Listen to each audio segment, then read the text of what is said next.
the attrition numbers, it still hovers between 12 to 16% for some of the good IT companies. Good people are still finding jobs. It's not that because of slowdown, there are no jobs available. People will still find jobs. The good guys, they may not go to the big companies, they will still go to the smaller companies. There will still be opportunities for them. So attrition would still continue to be a challenge. Change in the organization of business, that's another, because companies, if you've seen the last 10 years, companies completely realign their business portfolio. They will let go of some business. If you look at IBM, the kind of rejuvenation they have been doing every 5, 6, 7 years, letting go of this service, letting go of that service, letting go of this portfolio. If you look at the last 3 years, any IT company, be it Dell, be it Intel, I'm sorry, most of my examples are from the IT world. That's what I breathe in and breathe out on a daily basis. All of them want to do IT services now. Companies like Intel, companies like Dell, companies like HP, which were always hardware manufacturers. They're now getting into IT services space. They are some of them are doing forward integration, some are doing backward integration. So the business also requirements are completely different now. We started losing a lot of people to Dell and HP because they started hiring IT services people, right? So this is a kind of continuous challenge for managing attrition. Then shift towards balanced distribution by age, gender, etc. Now age as a mandate hasn't come. But gender as a mandate is available, is given by many multinationals, that out of 100 people at a particular band that you hire, 10% must necessarily be women. 10% or 15% must necessarily be of a different nationality. For example, in Wipro, we have an internal target to ensure that X percentage of beyond a certain band must be women. By 2016, at least 20% of our total strength should be people from different nationalities. Every year we hire at least 200 people with different disabilities. And we try to enable them and so on and so forth.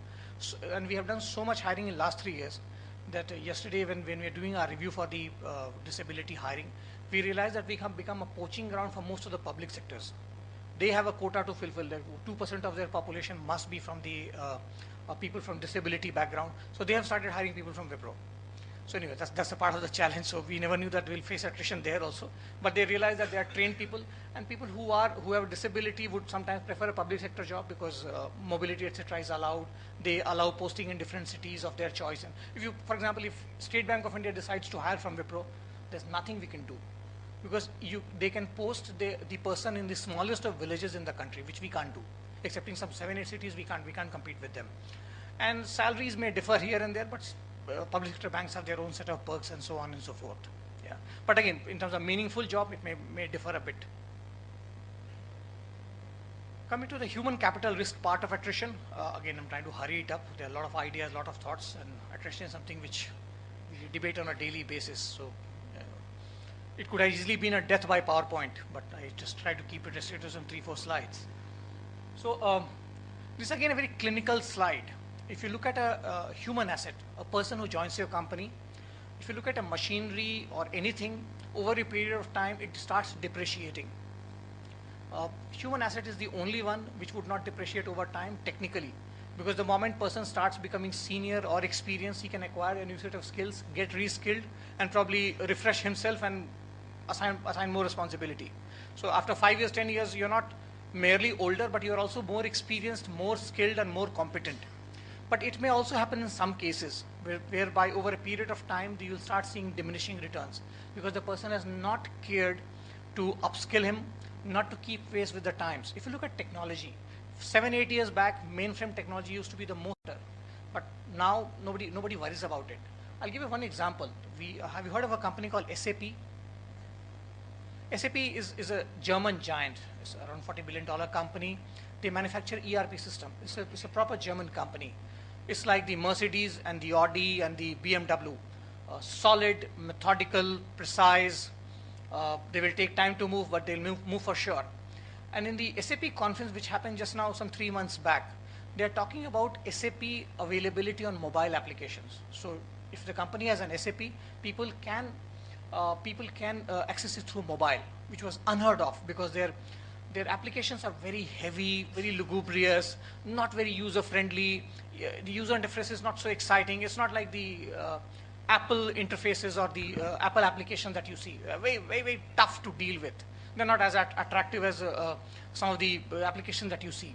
But even a giant like SAP, which has not changed in the last 20, 25 years is talking about mobility as an application.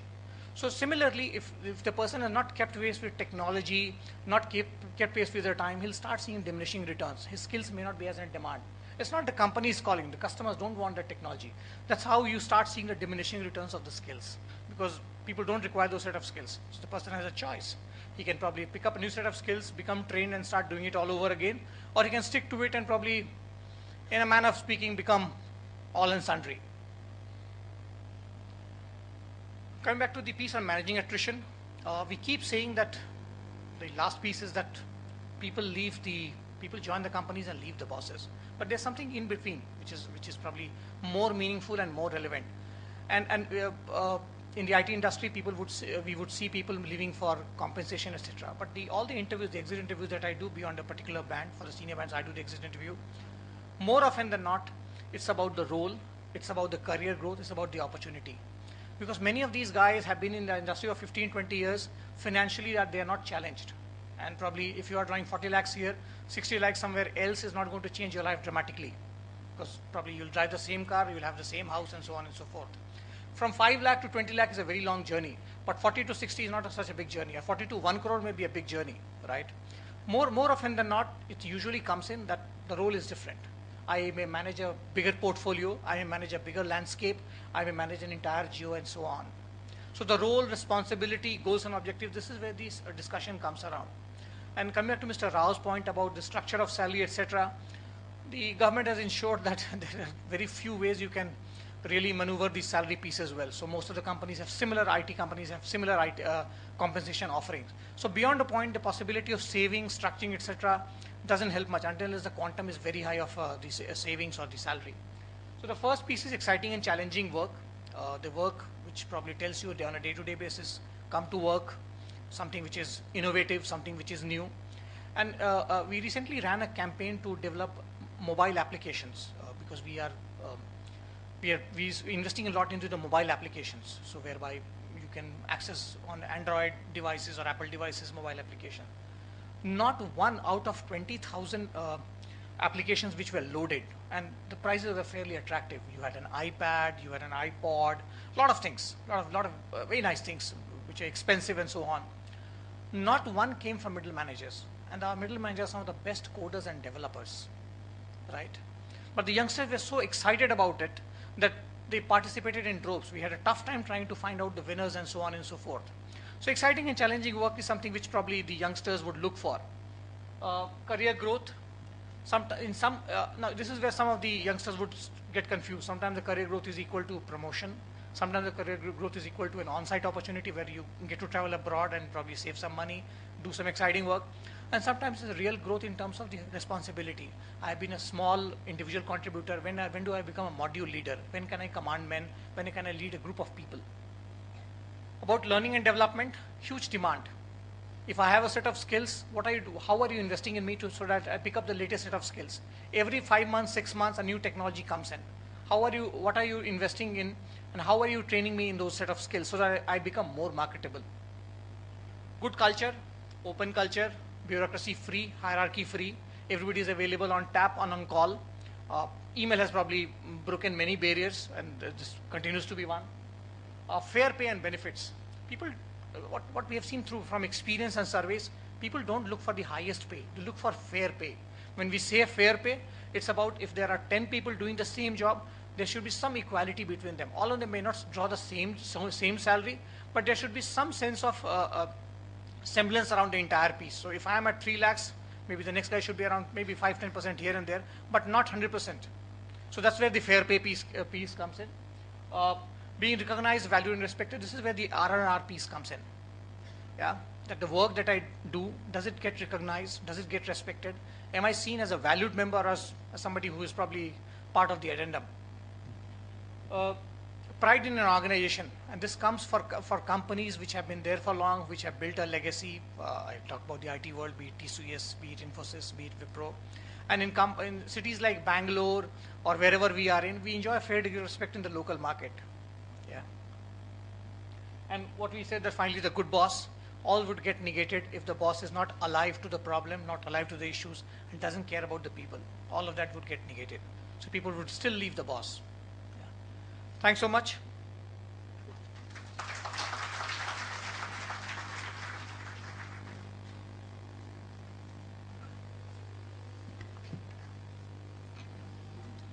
Thank you, sir, for sharing your inputs on unhealthy and healthy attrition.